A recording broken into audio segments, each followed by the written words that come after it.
الحمد لله نحمده ونصلي على رسوله الكريم أما بعد أعوذ بالله من الشيطان الرجيم بسم الله الرحمن الرحيم سترګو نه اوښکو تللو سره اودس ماتېږي او که نه. مثلا بعضې اوقات سړی پیوز کټ کوي یا سترګې ته د سترګې مخامخ شي اوښکې دې نه روځي یا مونځه کې وي لوړې د الله د خوف د وجې نه وژړېدلې اودس ماتېږي او که نه. علما فرمایي چې اودس نه ماتېږي، د نقض وضو نه ده، بلکې هغه اوښکې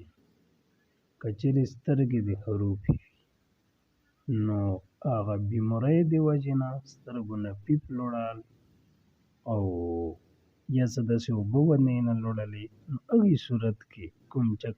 شی پیپ میپ یې نه لوړل نو هغه ناقض وضو دي،